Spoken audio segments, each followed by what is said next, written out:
All right, so, boy, you hate to mess with that swarm, but we will. We're going to combine that hive there to the swarm. All right, let's talk about combining hives. That hive has a queen. She's in that queen cage. Would we put the weaker hive that we want to combine on the bottom or the top? The top. Why? Because these gravitate towards the top. Okay. And if that's correct, but if we put the weak hive on the bottom, the colony is on the top, they have no way to get out. Oh. And so that's, you don't want to do that. You want the colony that's stronger to be able to do their daily chores, but at the same time this hive is like, hey, there's bees below us, how do we get with them? And you cut a few slits in this newspaper, and over about 24 hours, the top bees that have different pheromones are going to get used to the bees below them, vice versa, by slowly getting rid of this paper. They will chew it up, they don't consume it, they chew it up and take it outside the hive. In 2 or 3 days, the only part left of this is the around the edges. All right. So let's have some workers accomplish this. What we'll attempt to do is I'll have somebody open the top, and then I'm going to actually try to put this newspaper down without the wind blowing it off, while somebody grabs that colony over there with only 4 frames in it. Might as well leave the top on it, move it with the top on it, but don't take the bottom board, and then set it on top of my newspaper. Who has the pocket knife? Eric? Never hold another man's nail, right? Huh. Oh, I just cut a few slits like this. And this allows some of the bees to start passing through without having to get any, if they have nothing to start, it takes forever. All right, that's a buck knife. We've had it a long time. China. Come on. Christmas present for the kids. You gotta love that. At least you got a functional gift. Yeah. Oh, let's do a little smoking. Smoke them if you got them.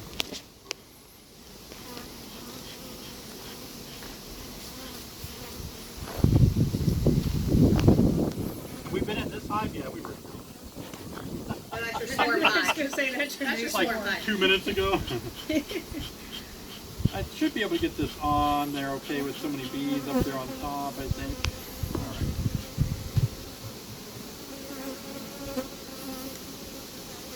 Do you need help holding the paper? Or do you want me? I'm sorry. Let me see.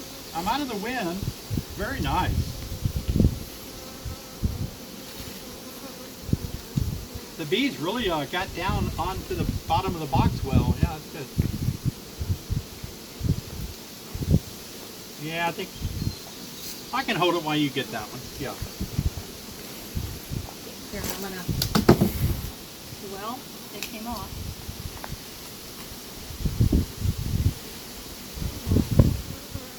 Is it heavy or not? Not too bad. I just can't see where Oh, I'm no. at here. Look out there. That's good. Yeah. Perfect. Let's see. There we go. All right, good.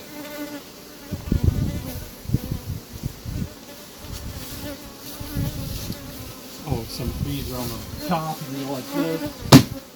Knock them off the top. All right, good. Now, so now we're really kind of beefing up 2 little small colonies with a swarm.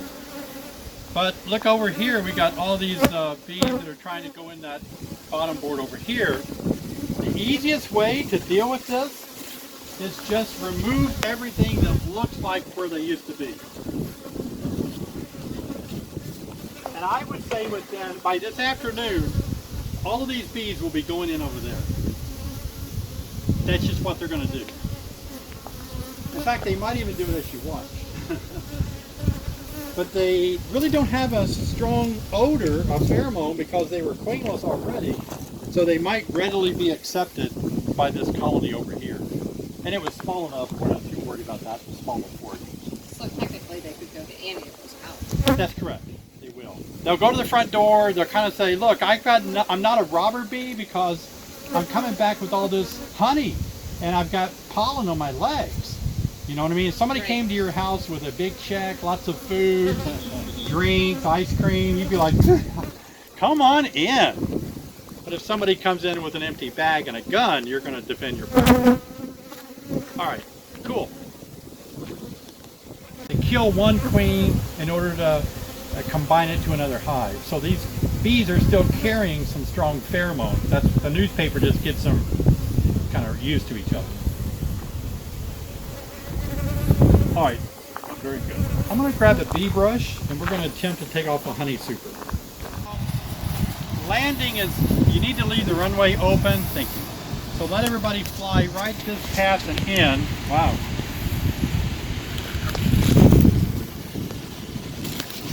Give them a little room here. Okay. Yep. So probably standing over there might be best. Around this side right over here. That way you can see and be out of the hive there faces the other way. Whew. So the way that I'm going to do this, and the way that it works really well, if you just have like a small number of hives, you can just brush the bees off of each of the frames that you want to harvest. But it may take a while, so what I'm going to create, I don't want other bees to rob the honey that I'm taking off. I'm going to put the honey frames into this super, which is inside of a top, and each time I put a frame in there that I brush the bees off, I'm going to put the top on it. Because that way it keeps bees from coming back on it or robbing it, and that's especially helpful in the fall when there's a dearth. If you open a hive up in the fall, robbers are going to want to get right in there, or if you set those there without a lid, robbers will get right on it. So that's the technique you should practice. If you have a cart or a stand, you know, you can elevate it. So I'll let you be the top person. We'll see how this goes. This is the one, oh I see, this is the one that should be close to ready. This is one that I dropped down there because it was on top and they had done such a good job on this one that I moved it below there. So we're going to try to see if we can harvest. There's no queen excluder. We're going to make sure we don't take the queen. But it'd be unlikely she's that high up, wouldn't it? Yeah, it would be unlikely. Yeah, but you know how that goes, right? When you assume something, then you're queenless, you don't know why.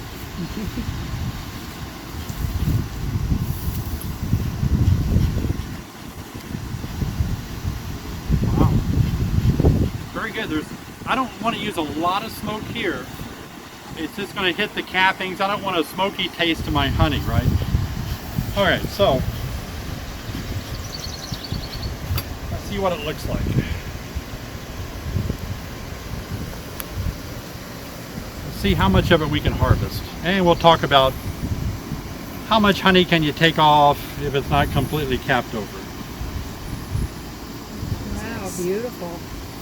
Takeable, right? Mm-hmm. Okay, don't lose the hive tool. Keep working a little slow motion though if you can. Don't get too speedy.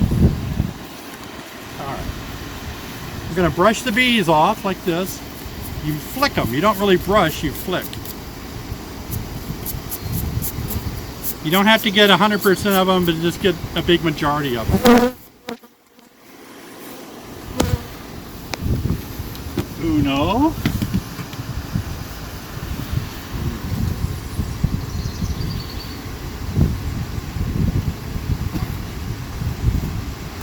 You'll notice I've got a penny right here, and that's to help ventilate the hive. They can create some moisture when it gets really hot. I put this super on about 3 weeks ago, and people don't believe me. They're like, whoa, no, not this year. Yeah, this is a honey-producing colony right here. They just did such a great job. And it is good to wear gloves, you know, because you want to be able to enjoy this experience, and you're kind of agitating them by all this brushing going on.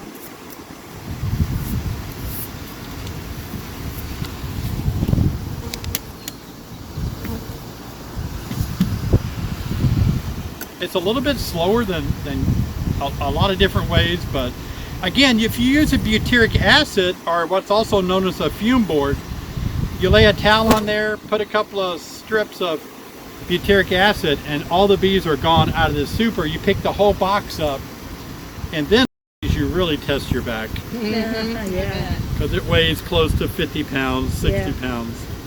And it's not a good way to hold it, you know. That you can't bend the way you're supposed to. You do everything wrong. Oh, another reason why it's tough, like the box below it is a honey super, and it's going to weigh way up there to 80, 90 pounds. Yeah. And I hope you'll come back for that demonstration. We need you. Thank you.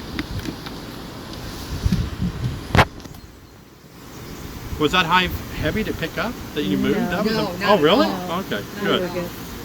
Excellent. Didn't have a lot of honey on it, so. But we're real strong. That's so true. You just didn't notice it. We're tough. I'm a farm girl. What can There I you say? go. Yep. You'd be baling hay today. So, Yes, you're exactly yeah, right. I know. All right, so a couple of things about the queen. I'm not really looking for her a lot because what in the world would she want to do up here, right? I mean, it's like a 0.0000 chance she's up here. And if you had a queen excluder, then That would help, yeah. that you would know. This one doesn't, I don't think. No. I keep looking for brood. If I saw brood, then I'd look for the queen. All right, let's smoke again.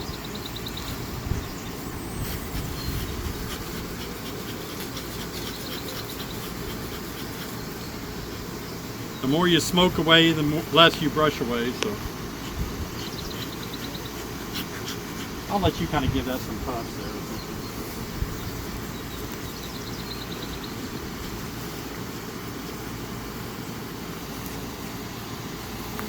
I'm going to let some of you feel the weight of one frame, a super frame.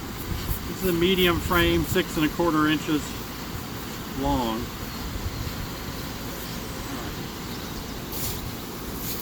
Feel what that weighs. Yeah. Oh. Yeah, surprisingly heavy. Yeah.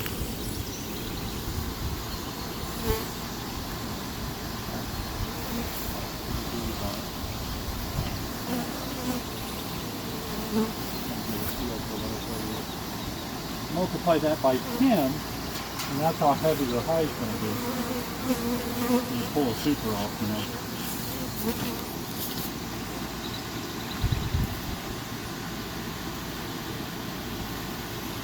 So it's pretty heavy. So, ready? Yeah, I think it is between 3 and 5 pounds in it. All right, let's just break them all open now. We only have 5 left. Now we will need the hive tool again. This would make about 4 gallons of honey, all these 10 frames. 4 gallons. How many pounds is that? 11 in a pound, 11 in a gallon, 44 pounds. It'd be 44 pounds of honey at $10 a pound. Wow. That just say $440? Something mine came up with on quick math. So $440? Dang, that's a lot of money in it. That's you processing it and selling it yourself, or? Yes. Uh-huh. I think we're a little bit below $10, but most people I talk to charge $10 a pound. I think we're $8 a pound. Because Sherry isn't greedy.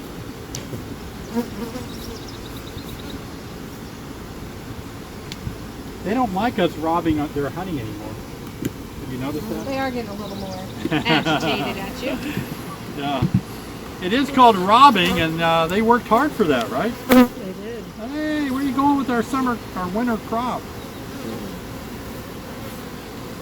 Good job on the smoker. Wow. About 3 weeks. They filled that up? Yeah. No, they drew the comb out and filled it in 3 weeks. Wow. Amazing, isn't it? David, do you have a preference on foundation that you use? Plastic, Okay. beeswax coated. Yellow. I think it's like kind of a greenish yellow. That black stuff's a lot easier to see eggs. It is. The black stuff, like queen rearing, that's really nice to have the black. If you hold it down in there, you brush the bees back in the box, that can sometimes help, you know. You don't get so airborne. I pre-coated my frames with wax. Oh, It really good for seemed to have you. helped a It lot. helps a ton. It did. Just to melt some wax and brush it on some foundation, yeah. Yeah, it did. It comes beeswax coated, but they can do a lot faster job with a little extra wax. This is the most beautiful box I've seen in a long time. So consistently drawn out beautifully. And you can see why that lid is really helping us with the flightiness of these bees, you know. $40. Special offer today, going for $500. Take the box and all. All you have to charge is $12 a pound and you made a profit.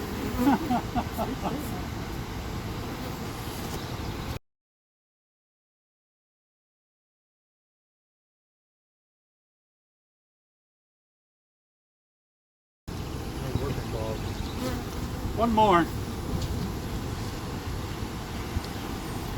Oh, that's light. Nothing on your side, yeah. That's okay, I'll take this side. Bees rarely draw out too much against the wall. They leave it for ventilation.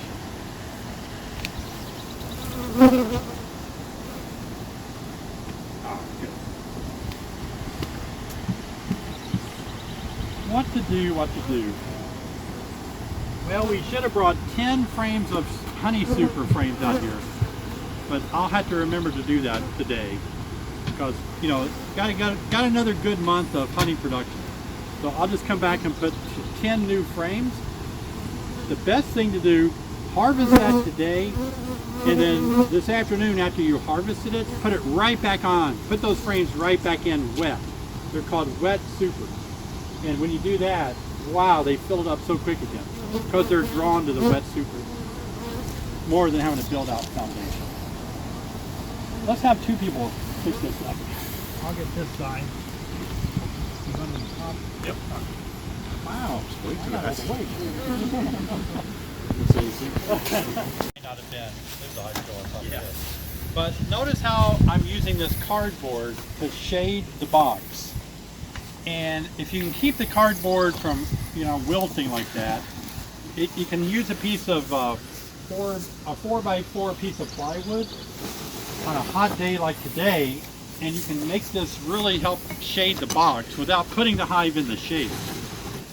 There we go. So as the sun moves on, this is going to be like a shade for the hive. If you only got 1 or 2 or 3 hives, this is really good. You know, if you have 150, you're not going to be able to do it, but it helps the bees a lot to have that shade, believe it or not, a lot. On days like what we're going to have today and tomorrow. So be creative, use something like that to provide shade. Today, only gather water. And all the foragers will just start, most of them will just start gathering water. They bring the water back to the hive and they drop it onto the developing brood, the pupa. And they sit it on the pupa frames. That pupa has to be kept 92.5 degrees, capped over brood. So they put it on there and then they fan their wings, evaporative coolant.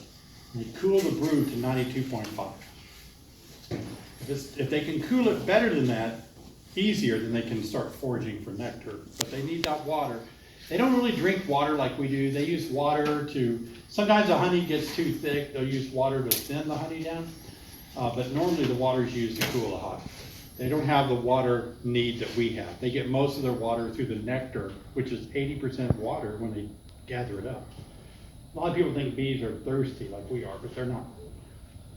Okay, fine. Do you have, hit me with some questions. What time is it? We're okay on time, aren't we? Oh, good, cool. So what's your ratio of honey to keep in the hive and what we can take for winter time? There's 2 paradigms. There's the old paradigm, which has a lot of wrong things with it. The old paradigm says leave on 60 or 70 pounds. Okay.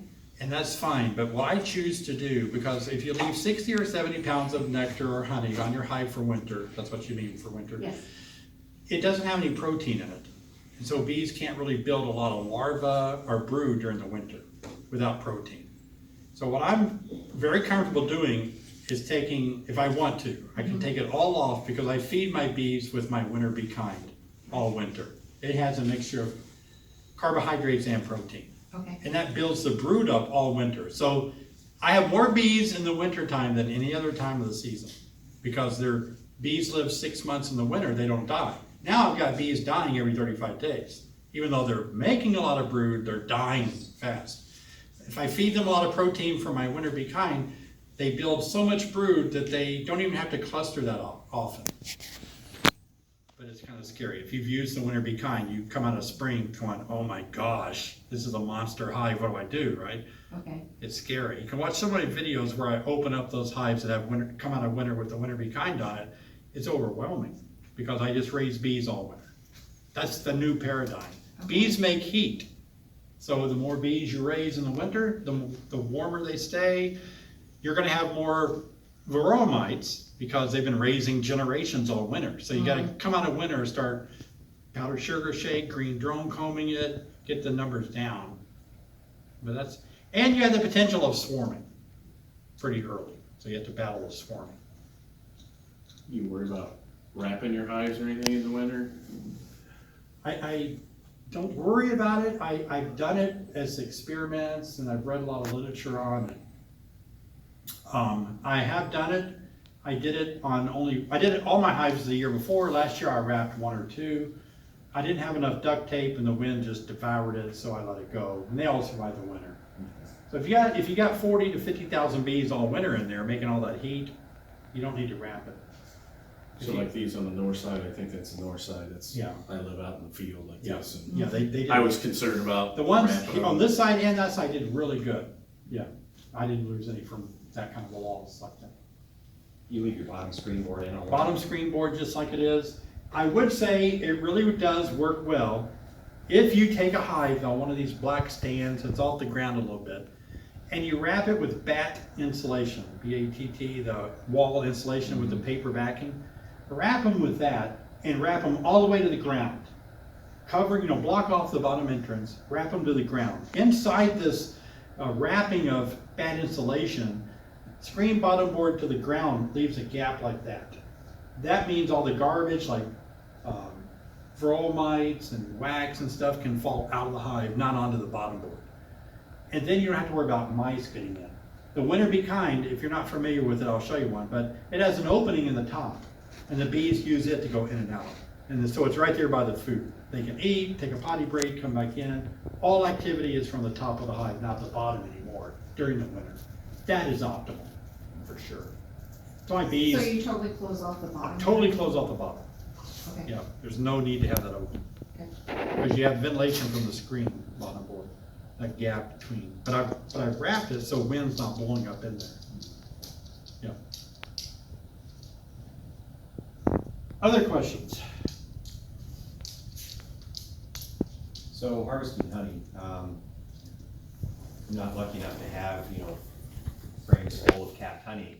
Sometimes it's got, pollen in there or other things, if it's not brood, is it okay to go ahead and harvest that? Oh yeah. When you're harvesting frames that have brood or a little pollen in it, I just don't cut open the brood area with the knife or the scratcher. And when you spin it, it stays intact. So no larva is getting out there. Honestly, if 100 larvae developing pupa, whatever the bees flung out in the extractor, they're going to get filtered through the strainers, that I use, and it doesn't hurt you. I mean, you can eat them, and it's just protein. So it's a lot of countries eat bee larvae, but not good on the grocery store shelf, right? That would not sell. So just try not to cut them open, and just only cut open the honeycomb parts. Is there any time of the season that you would recommend not harvesting honey? If you were feeding them heavily with sugar water and you had supers on, then you're going to be harvesting sugar water. Right. That's about the only time. Otherwise, honey is free game, Yeah. So just leave your 2 brood boxes on and take anything else off? Yeah, you can. Although, in fairness, I do overwinter with 1 honey super on. And normally what happens, and I feed them the winter bee kinds, 2 or 3 winter bee kinds all winter long is what they consume, and a honey super. Well, I get into March and April, they've eaten through the honey super and they've just filled that with brood, the second one with brood and the third one with brood. So I'm into coming out of winter with tons of brood and no food at all. they're totally dependent upon my winter bee kind at that point. If I go 2 weeks without feeding them, they're gonna perish. So you wanna leave at least one honey super on there. Yeah, just to give them room to expand and to have a little more honey, but they also need that protein from the winter bee kind. Yeah. So I think I know the answer to this, but a couple of my hives are in direct light and I don't have them in, with any shade, and the bees are all over the bottom of it, like underneath it. I did pull some comb off of there, but not much, but like last night, 11 o'clock, like the entire outside of the boxes were just covered with bees. Screen bottom board? Yes. And there's two of them right next to each other, and both of them, there's just like an inch of bees underneath it. Yeah, what that usually means, Eric, is that inside that hive, there's a lot of capped over brood. So that capped over brood has to be kept 92.5, not 93, not 95. So, how people, when we're in a crowd, you get hot, Right now, if we got closer to each other, we'd be like, hey, back off, give me some air. And the bees are just being forced out to keep that brood cooler. So it means that they're really heavily populated for the future too. Yeah. So you might think about, what do I do with all this? And if you have several hives that need equalized, like those two are doing that, but these other two are kind of not doing that, maybe I'll pull a couple of frames of that brood, capped over brood, and put it over those weaker colonies. Or they don't have to be weak, just not as good as that one. Right. Balanced frames. In fact, big beekeepers on large scales, they're frame managers. They manage frames. They don't really manage boxes. They just like, put the nurse bees over here, put those frames in that box. They're always wanting their hives to be equal. And that works well, because when you come into fall with equal hives, they're less likely to rob each other than if you have a really small hive right here, a giant hive here. Giant hive is gonna decimate this one, just drain it of everything.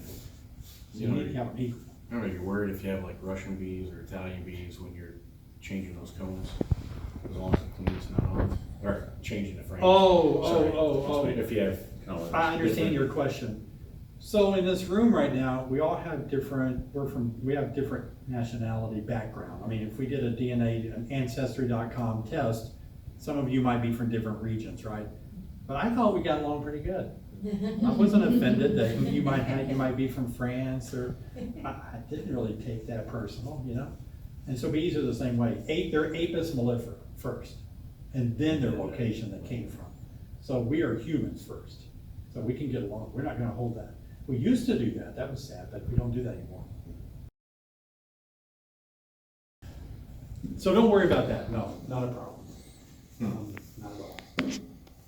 So there's no, I don't know why I had this assumption, but there's no reason to fear the pheromones on one frame, messing up and putting it in a different bite. Like, it's just back and forth all day, it doesn't matter. It's not, so the frames aren't specific to a hive. They are to a point. Like, you get into mid-July, like the hive out there we opened up to have the honey on it, they will be, because they're far enough along. But these smaller colonies that are needing help, they're never offended by a nice frame of cap brood with bees on it. They're never offended by that. But a large colony is, if you were to pull a frame out of one large colony and one large colony and swap them, they'll be fighting. Because of the absorption of the queen mandibular pheromone in those bees, they have more QMP in them. The more QMP, the more sensitive they are that, hey, you're not from my house. That's how they know not to go to that hive. The guards are sniffing the QMP of the bee coming in. And if it doesn't match up, you can't get in. So it depends. I don't worry about it until I get into about another couple of weeks. I'll swap frames all day long without an issue. Well, I mean, we put a swarm on a hive, and apparently it looked really good to me, But that's why we do the newspaper thing. Because you just killed that queen, you combine them, their pheromones are so strong, their pheromones are so strong, there would be too much fighting. Yeah. Now, if they were weak, and they hadn't had a queen for like 2 weeks, you could just throw that box on there, and there would be very little problem, because they don't have strong queen mandibular pheromones. That's a good question. I understand that. Yeah. What else you got? I was gonna ask you earlier, in terms of all your hives being white, they know where they're going, and you could put a whole row of white hives? Yes, when you first find a package of bees and they don't know where they live, and you put new packages side by side, there can be absconding, meaning that one can totally leave and join the one on the end. But once they're established and they know where their house is, all day long, like in the big bee yards, we have four hives on one pallet, a 40 by 48 pallet, facing different directions. They know where to go. So color doesn't matter. So if you're gonna add say I got 2 hives on, if I wanted to add a third with a new package of bees, I probably shouldn't paint it the same color and stick right in the middle of the other 2. Well, the color won't make any difference. Bees see ultraviolet, so that your color you paint them, they may not even see a difference in the 3. Shape would work better, a square, a triangle. They zone in on shapes. If you put a brick on top of a hive, they will know their hive by that brick. If you move that brick, they get a little like, what? This looks Really? different. Yeah, that looks So you different. put a round rock instead of a cinder block. Yeah, on you top can of use it. anything like that, but I would think you need to install that package somewhere away from those 2, The existing ones. and then somehow move it back over there later if you want to. So I have 2 hives, and I don't pay attention, I just take whatever rock, because I move them, because they're elevated a little higher. So I take the 2 rocks, put them on each hive. Maybe I should pay attention on which rocks. Well, they're a little smarter than that. I mean, they're not gonna say, I don't know where to go. They're just gonna go, wow, I need to look at this now, because I was used to coming in under, same way if somebody cuts a tree down on a street that you're used to turning on, you're like, is this the right street? I thought there was a tree here, you know? Yeah, just kind of makes them think a little bit more about landing there. They do, sun, or what we would kind of consider GPS flighting, where they're just knowing by the sun where to go and how far. And then they do sight. When they come in for the landing, they're looking at where to go. But for a long time, they're not looking. They're just going by angle of the sun. See, when the waggle dance, we saw the waggle dance on the swarm. This means put this much energy into your flight, and when you go out of the hive, angle yourself from this direction from the sun. Angle yourself and give it this much energy for this long. They do it by seconds. And then they make a figure 8. And they do that over and over. The bees are watching. Now the bees know, I'm going to jump out, line up with the sun, and give it this much power. And when I'm done giving it that much power, I'm going to be where the flowers are. They account for headwinds, tailwinds, and everything. It's all worked into that information they're getting. In fact, if it starts to come a big storm, those waggle dancers are still doing the waggle dance inside, but the earth is rotating, right? So the angle of the sun is changing. The waggle dancers, without knowing what the sun is doing, they're changing their dance, not even knowing that out there it's changing. They know at 2 o'clock in the afternoon, they've already changed it to line up and give them the same information again. Amazing, isn't it? They don't have to go out and look anymore. They're just making that adjustment.